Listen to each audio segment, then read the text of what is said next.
Dipersembahkan oleh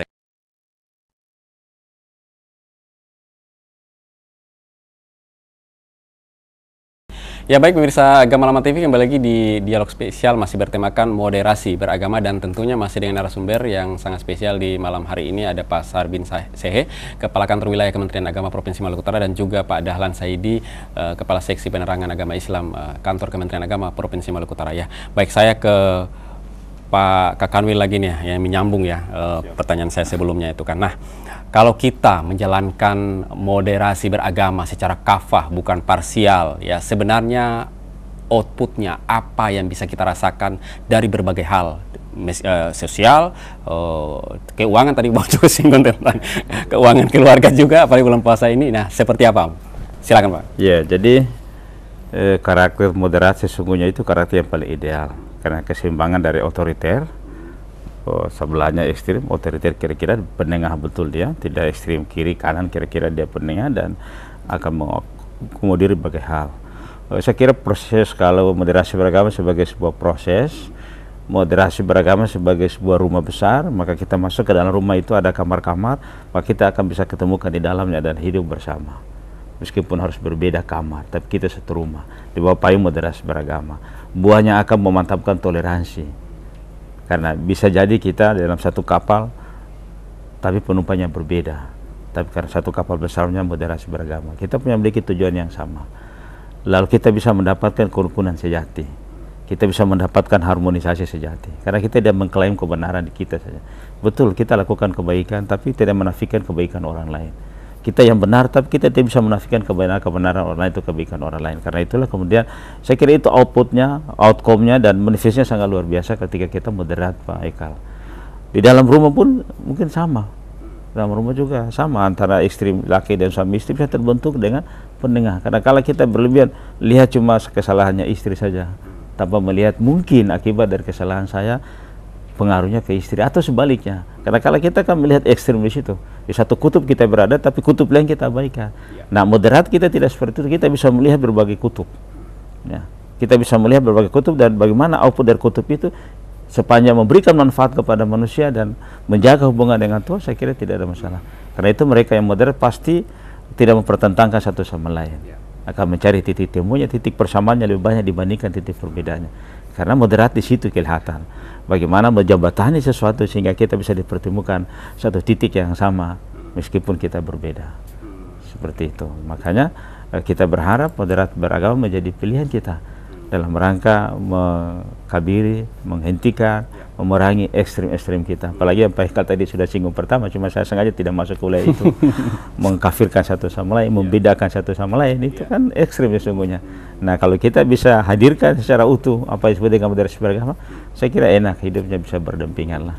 Saya kira itu Pak Ekal. Baik Bang, kalau kita lihat ya, kan cita-cita ini kan bagus sekali ya, artinya dari Pak sampaikan kita bisa diterima lah di mana saja kalau kita bersikap moderat. Nah, apakah kalau kita lihat dengan suasana keadaan saat ini ya, untuk mencapai suatu moderasi beragama itu, apakah masih bisa kita wujudkan dengan di tengah kondisi-kondisi yang saat ini terjadi ya? Iya, jadi Pak Ekal sesungguhnya moderasi beragama diperlukan kapan saja dan di mana saja. Saat ini kita puasa hampir sama dengan tahun lalu ya. Meskipun sedikit berbeda, tahun lalu mungkin rasa was-was kita lebih tinggi, rasa takut kita lebih tinggi, dan rasa khawatir kita lebih tinggi dibandingkan tahun ini, 2020 dan 2021. Tetapi kalau kita ekstrim saja terhadap COVID saja kan sudah, tidak usah pakai masker, itu kan ekstrim. Urusan sakit kan urusannya Allah. Urusan COVID itu urusannya Allah, itu kan ekstrim itu pada aspek yang sama. Tapi kalau orang moderat kan sudah, kita terus berikhtiar bahwa ini juga ujiannya Allah, karena tidak ada sesuatu yang terjadi kecuali izin Allah. Biiznillah itu dalam konsep besar Al-Quran disebutkan, tidak ada sesuatu yang terjadi kecuali izin Allah. Saya yakin sekali COVID bagian dari izin Allah. Tapi boleh jadi dalam perspektif yang lain Allah menguji kita, tingkat kesabaran kita, apalagi di bulan puasa yang lalu itu luar biasa kira-kira memahami media massa memberi porsi yang begitu besar terhadap COVID ini, dan saya kira kita semua terbelenggu saat itu. Nah, saat ini saya kira COVID-nya masih ada. Karena itu kemudian ada yang persoalkan edaran Menteri Agama. Pak Kanwil, kenapa lagi edaran? Perintah puasa sejelaskan Al-Quran, perintah puasa sejekat dalam hadis, kenapa ada edaran? Ini juga pikirannya ekstrim menurut saya Pak Ekal. Nah, edaran itu diperlukan kita dalam rangka menjaga perilaku keberagaman kita setiap hari dengan masa pandemi COVID misalnya. Jadi kita terus berdoa, ikhtiar kepada Allah, berdoa agar COVID ini hilang. Tapi pada saat yang sama, ikhtiar secara fisik juga kita tidak bisa ngabaikan, menjaga jarak, jaga kerumunan, jaga lagi cuci tangan dan menggunakan masker, itu bagian dari ikhtiar. Dan kalau itu kita lakukan, saya kira ini menjadi moderat, Pak Ikal. Bukan menghantam, sudah itu urusan Allah, mati besok juga mati urusan. Nah itu kan ekstrim tuh. Tapi kalau kita menghadirkan sama-sama, ikhtiar secara fisik yang kita hadirkan, juga di sujud-sujud kita terus berdoa kepada Allah, kan ini enak ini moderatnya di situ Pak Ikal. Jadi karakter moderat itu yang kita ingin kembangkan seperti itu. Dan karena itulah kita juga banyak literasi yang kita ingin kembangkan di Kementerian Agama. Ada prospek masing-masing agama sudah kita hadirkan buku-bukunya. Ya. Nah mudah-mudahan semua kita bisa sempat membacanya. Jadi ada moderasi beragama dari prospek Kristen, ada moderasi beragama dari prospek Hindu, Buddha, Konfusius, dan termasuk prospek Islam. Kalau Islam saya kira sudah tidak asing lagi soal wasatiyah. Selama ini pembangunan pemikiran moderat itu sudah luar biasa di Islam berkembang seperti itu. Dan saya kira dalam berbagai prospek kita lihat semua hampir sama tentang wasatiyah, memberikan porsi yang luar biasa. Karena wasatiyah itu akan melahirkan keadilan. Dia tidak berasa belah, tidak berat lagi kiri kanan, tapi dia di tengah. Tengah pasti kita temukan keadilan. Nah kalau outcome-nya lebih besar, saya kira prospek keadilan akan terwujud ketika orang wasatiyah pikirannya. Yang dia moderat itu pasti akan melahirkan keseimbangan. Saya kira itu Pak Eka. Ya baik ya, baik. Ya baik ya, luar biasa.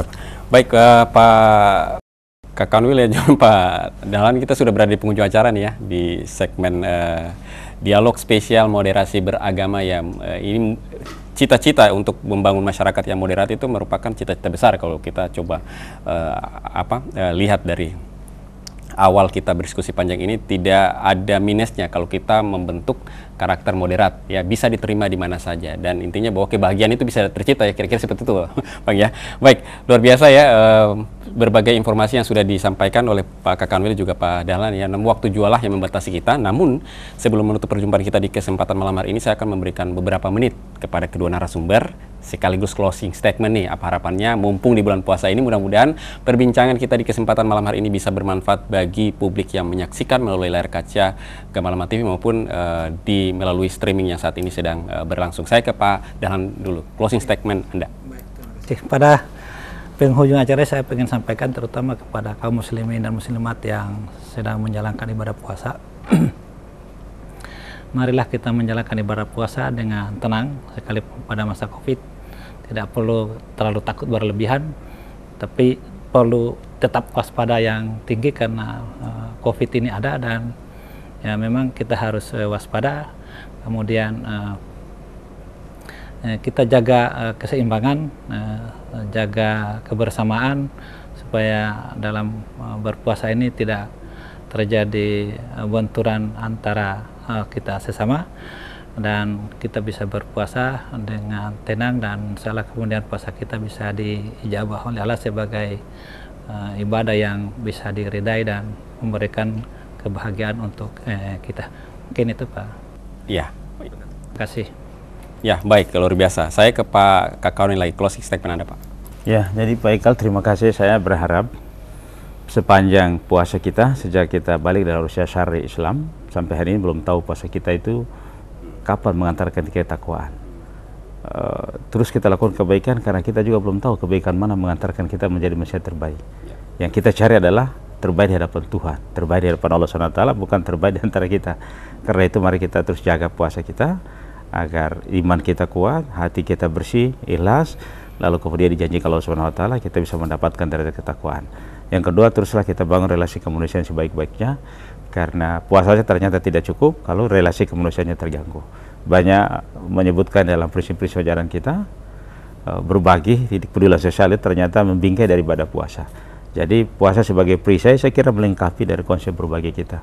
Pedulian terhadap tetangga, kepekaan terhadap mereka yang kurang mampu. Saya kira mari terus kita berbagi.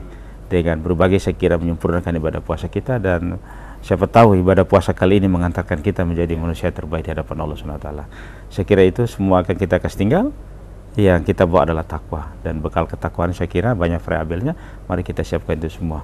Saya kira ini Pak Ikal. Terima kasih. Allahumma muwaffiq lakum thoriq. Assalamualaikum warahmatullahi wabarakatuh. Waalaikumsalam ya. Baik, ya, luar biasa ya. Membangun relasi kemanusiaan itu sangat penting sekali ya, apalagi dalam kita berada dalam kondisi pandemi ya, di situasi ini yang ekonomi tidak menentu.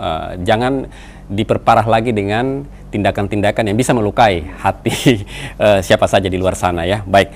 Baik, pemirsa Agama Lama TV, tak terasa sudah 1 jam kita berdiskusi panjang lebar terkait tema kita di kesempatan malam hari ini, moderasi beragama. Dan saya mengucapkan banyak terima kasih kepada narasumber yang sudah hadir bersama saya di malam ini, Pak Sarbin Sehe, Kepala Kantor Wilayah Kementerian Agama Provinsi Maluku Utara, dan juga Pak Dahlan Saidi, Kepala Seksi Penerangan Agama Islam Kantor Kementerian Agama Provinsi Maluku Utara. Terima kasih kepada bapak-bapak sekalian. Mudah-mudahan apa yang kita sajikan di kesempatan malam hari ini bisa bermanfaat bagi yang menyaksikan ya. Baik, saya Ahmad Pikal bersama sejumlah kru yang bertugas di kesempatan malam hari ini undur diri dari hadapan Anda pemirsa. Selamat menjalankan ibadah puasa dan patuhi protokol kesehatan, memakai masker, menjaga jarak, dan juga selalu mencuci tangan. Saya Ahmad Pikal, sampai jumpa. Billahi taufiq wal hidayah. Wassalamualaikum warahmatullahi wabarakatuh.